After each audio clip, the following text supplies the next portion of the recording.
Alright, so this is going to be the training video for the M904 main battle tanks. We're just going to be doing the 3 woodland camo tanks because the desert ones are like the exact same with a different camo pattern. So yeah, the BMP-6Ms will be next whenever I post them, I guess. So yeah. First of all, let's start off with the M904-1 not dropship. Not dropship. Hold up. Where was it?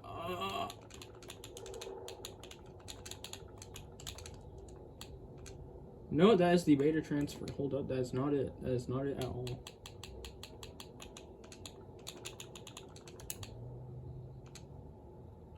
And let's just pull out a dropship real quick. This dropship is by Earless Prawn. Earless Prawn 445. However, this is a modified version, very small modification. All I did was add lights to the bottom, whatever, tiered thrusters and crap, turrets, okay, whatever. But alright.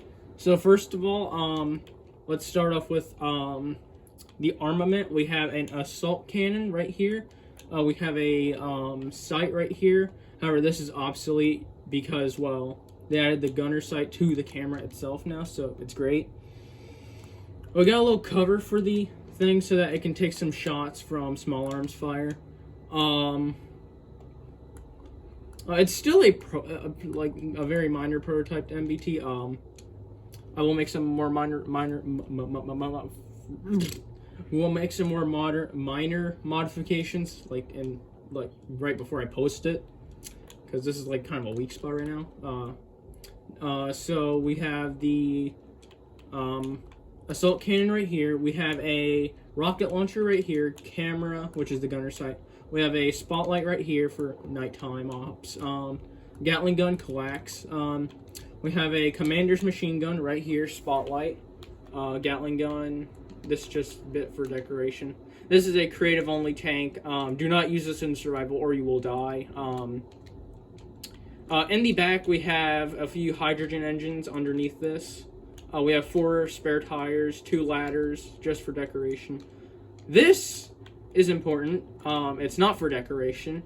So are these. You might have seen a video of an M60 main battle tank in the U.S. Arsenal using a German battle bar. So what you can do is you can hook up multiple tanks together, kinda, to how do I say this? So, like, for instance, if a tank gets knocked out and it needs to be scrapped, and the dropship connector has been detached right here, then you can easily just tow it, because these battle bars extend out. They have merge blocks on the end, so the connection is pretty strong, not glitchy. So you can pretty much tow a tank out of battle after a fight with another tank, pretty much. None of that tank recovery crap needed. All the tanks have it. The 3 desert camo ones, the 3 woodland camo, all of them have it. It's not essential to a fight, but it's there in case you need it. We got headlights up here, mud flaps, whatever. Side heavy armor. We have, the turret is mostly heavy armor along the sides and the front turret cheeks. The mantlet is also heavy armor to protect the hinge. We have an antenna back here. What else? We have a little thing right here so that when you're in first person, I'm just gonna let the car pass. So when you're in first person, you can see out through it in case of like the turret gets disconnected from the hole for whatever reason, and that whatever reason is being, if it gets shot, pretty obvious that if it gets shot, it's gonna not be able to move anymore because the turret itself has no power supply of its own. And also, even if the turret gets disconnected, there's kind of no point in it actually, you know, having a power supply of its own, because if it gets disconnected from the hull, then it won't be able to turn in the first place. So not really a point in that, right? So I've just not really wasted time. We have a gyroscope right here, so in case you're like turning sharply. Then the thing is partially stabilized. I can show you right now. However, this will only work at high speeds. It kind of moves. It typically only works in woodlands. Alright, hold up. We have an infantry test subject right here. It's a zombie. Let's just vaporize the zombie real quick. And as you can see, there's no more zombie. Great. Yeah, is there any more zombies around? Yeah, there's no more zombies around. Great. Yeah, it has a rocket launcher as well. However, the rocket launcher is not part of the actual turret's combat system. I did this because if I fired it while I did that, it would create too much smoke and it'd be way too much to see. As if the assault cannon smoke wasn't bad enough, you have more smoke on top of that. So your line of sight is gonna be very skewed. We have some interior lights over here, kind of like turn signals or whatever, you know, like warning lights. Same on the back. We also have some like red lights. We have more mud flaps in the back. Dropship connector, like I said before. So in the first little slot right here, we have the lights. Pretty non-essential. You can keep them on or whatever. Then some people don't know this, but if you hold down left stick, if you can hear that click, if you hold that down, then using A and B, you can go between the little circles. So if I do this real quick, if you look at the bottom right, we're going through multiple tabs. So pressing A will go through to the left of the tabs, and then once you reach the end, there will be no more. And pressing the B tab will send it out to the right. And in the right tab, we have skis. So, well, you can use them as skis on ice, because if you use wheeled vehicles on ice, it's much harder to turn, I would say, because there's a higher chance of flipping due to the wacky physics. So what you can kind of do is, how do I spell? You can kind of turn if you just keep, like, clicking it, I guess. However, they're most effective as, like, skis, so that, you know, it's harder to flip over. Another thing would be the dropship connector right here. Let's pull out our dropship right here.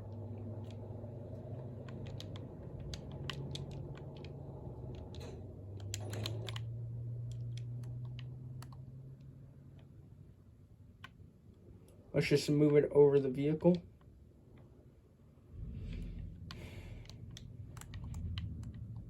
I suggest you use Earless Prawn's dropship. However, I suggest you make modifications towards it, as it's not very, it can't lift that much if your vehicle is, like, too heavy. So we do have a dropship, so we do have a connector in the back of the dropship. I typically just use this as my dropship. It's very good as a dropship and troop transport. So now we can engage it, and it will carry it. So, yeah, it will carry it pretty solidly, I would say. Then we can just kind of lower it. That's like the whole point of that dropship connector. However, the dropship connector will decrease combat effectiveness with the vehicle. Hold on, let me see if I still... Yeah, it's a copy. Yeah, so the dropship connector will decrease combat effectiveness, as if you try and use it, you do not have full 360-degree traverse. It will get stuck right there. So what I've done is you can just do that, and it's a normal tank now. The dropship connector is fully disconnected, so you have full 360 degrees of traverse horizontally. If we go to another tab by going, this is like the third tab. This is all of our combat controls. So the upper D-pad. Let me just quickly set this to the front. So the up D-pad right here will launch a rocket from the coax, and the left D-pad will allow for you to select it as a weapon. The top D-pad, of course, like I said, if you click it, it fires. So it's useful when you're using the turret itself. Speaking of the turret, for turret, it is right D-pad, right here. So if we click right D-pad, you have full control of the turret. Up, down, left, right. You have control with the coaxial machine gun and main cannon. Then after that, you have control of the commander's machine gun. If you can see it right there, well, right here. It can raise, lower, traverse, full 360 degrees. Before I release this vehicle, or all the vehicles, I will increase the turret traverse rate of the commander's machine gun. It's pretty much just the most basic thing ever. Nothing real special to it. After that, we go into this section, which is the fourth section. So the top D-pad controls the rear battle bars right here to extend and grapple another tank. So let me just pull out another tank as an example. So what we have to do is elevate the tank's gun barrel so that it does not interfere with our, I guess, connection processes. As you can see, it connected right there. So yeah, it has connected. So now you can tow a vehicle from the rear or the front.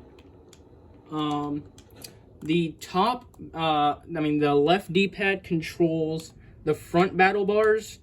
Well, we're connected right now. Alright, so it controls the front battle bars right now. And right D-pad controls the turning on and off of the front battle bar merge blocks, and the bottom D-pad controls the rear merge blocks turning off and on. I think that's about it. Let me check. Yeah, that should be about it for the first variant. Pretty basic variant, I would say. I will put the weight of the vehicle in the description of the mod, but however, if you want to know right now, it is, let's see here. It is 113 tons, so yes, it is a fat boy. Yeah, I could have made it lose weight, but this is a very old, I wouldn't say it's an old design, but it's not new now, is it? This has probably been around since January, before, like, this is like the first real tank I made, with like full turret traverse and everything. This is the second variant. This is the M904-2. Yeah, it's drastically different. I made this like about a few weeks ago. Yeah, as you can see, there's much more detail on the vehicle camouflage-wise. I went with a more brown and black camo instead of just straight up green, so that it kind of looks more like, I'd say, some like German M1 Abrams. I based the cam off an M1 Abrams, pretty much, that was deployed to Germany. I saw a video of one and decided, you know what, let's make it look like that. And it looks great, I would say, but I'll let you decide on that. We have the mud flaps. Everything that was there before is here. However, I added some new things. Number one, I added these little tires so that I can connect an RPG plate. So these RPG plates, I just saw something. That's weird. Thought I saw something broken.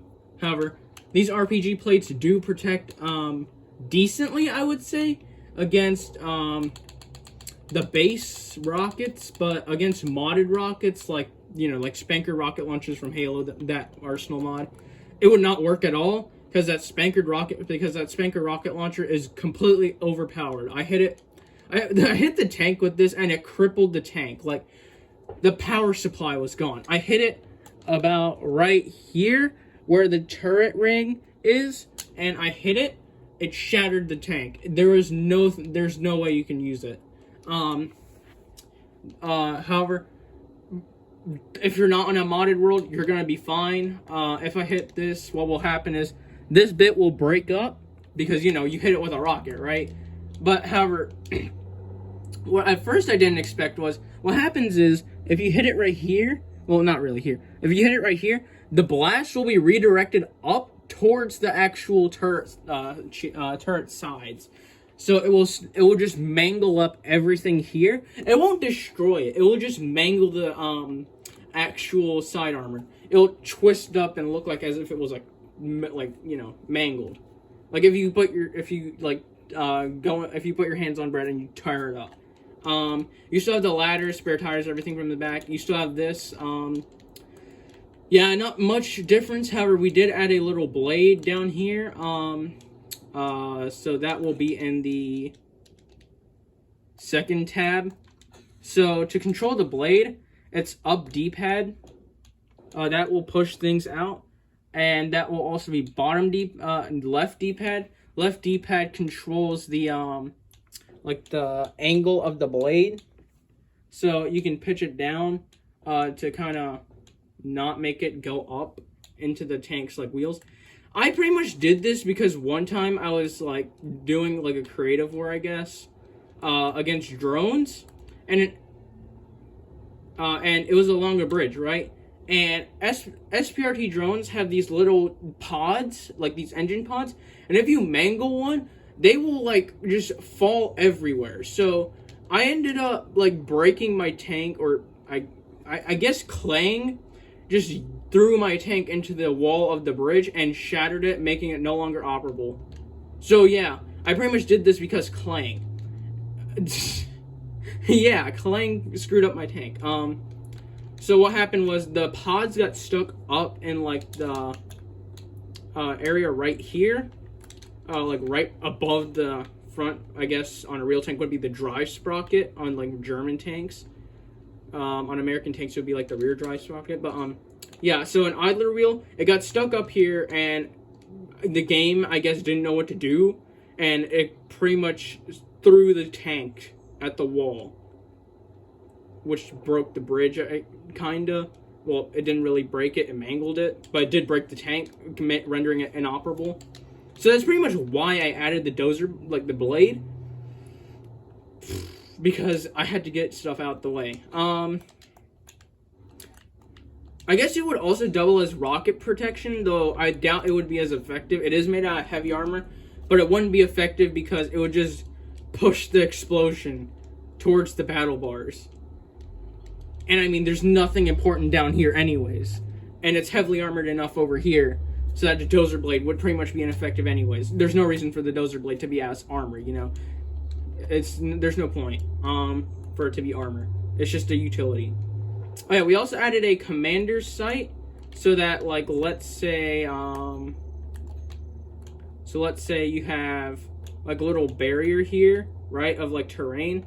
It's as tall as the tank, right? You won't be able to use your gunner's sight. So what you do is,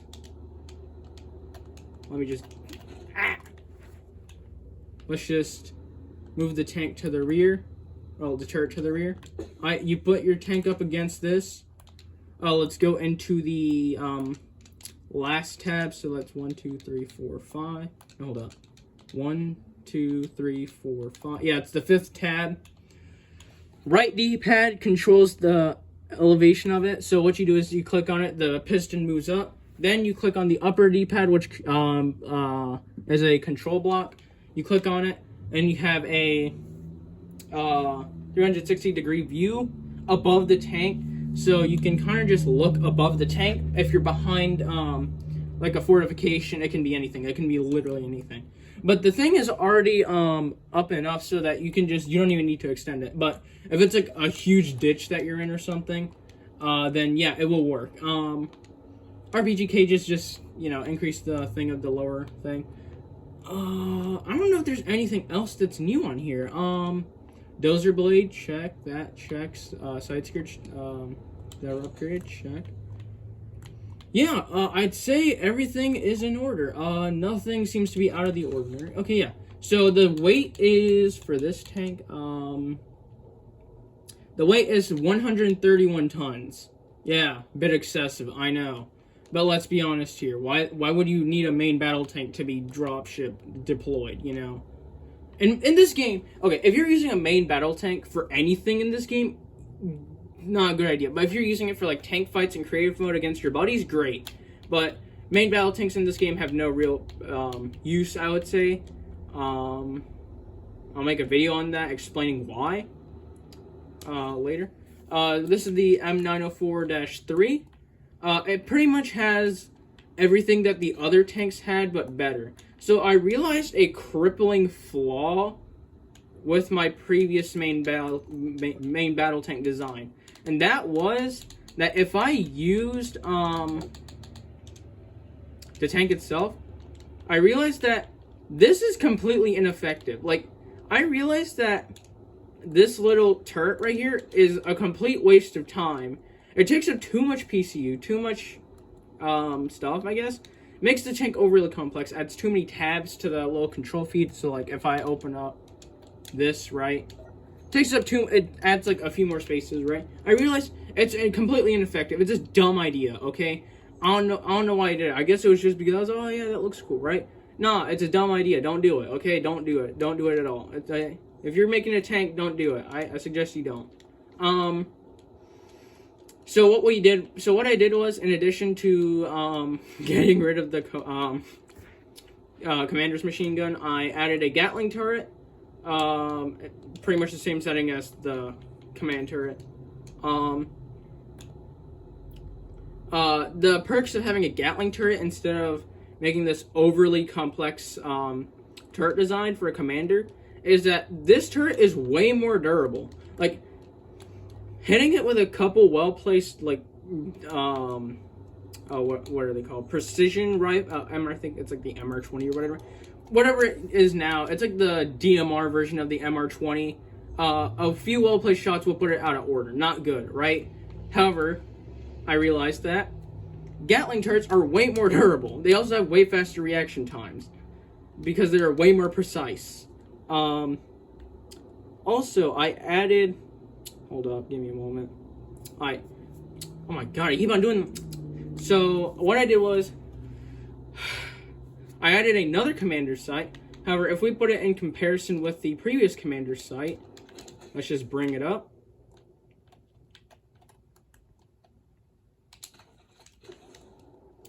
You can see that this is way more exposed, right? Way easier to shoot at. Like, it just makes a bigger target. So what I did was, I made it more compact. So I put the piston down inside the turret. I added another camera. Well, I added the same camera, but you know. A rotor. So it functions the exact same as the other thing. It just is shorter, more compact. Are those gunshots? Yeah, those are definitely gunshots. Anyways, ignoring the gunshots that just happened in real life, I made the side skirts a bit thicker. I made this in a different, I made this in the main game. This is the beta, in case if you didn't realize. Yeah. It's really good against modded weapons. So if I whip out, yes, an RPG-7. Yes, that is an RPG-7 that you're looking at. This is on the Mod.io workshop. Look in the creators tab and you can see it. This thing is rather effective. Like, it will work really well against armored fighting vehicles, like conventional armored fighting vehicles.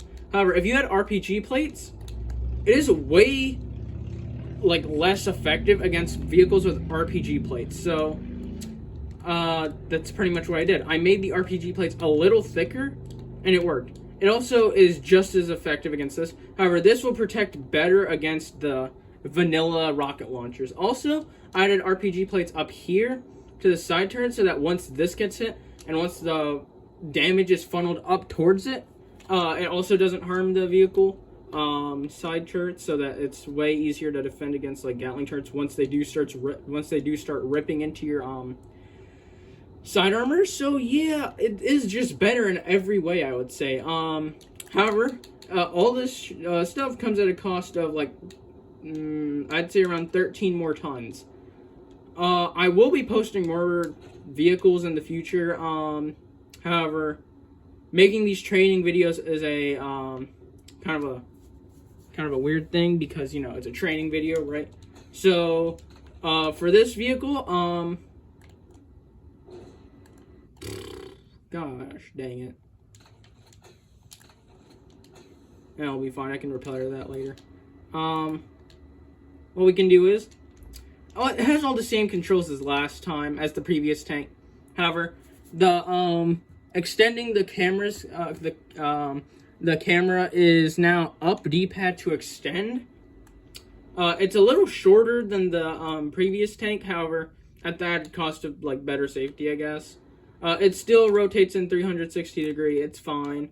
It's just a little shorter now, I guess. So yeah, that is the training video, I guess. Top speed is around 30 to 40 meters per second. Yeah. Oh yeah, another change I did for this tank was I added the camera right next to the all the guns, because I was testing this like yesterday when I made this tank variant. Is that when you're using a tank with the sights above the gun, bullet drop is way harder to because the crosshair will show one thing, right? And it will hit below the crosshair. However, if you put it right next to the tank gun, it's way easier to calculate recoil. So yeah. Yeah, that's the training video, guys. Same thing goes for the desert vehicles. Yeah. Next training video will be on the BMP-6 infantry fighting vehicle. So yeah. Bye.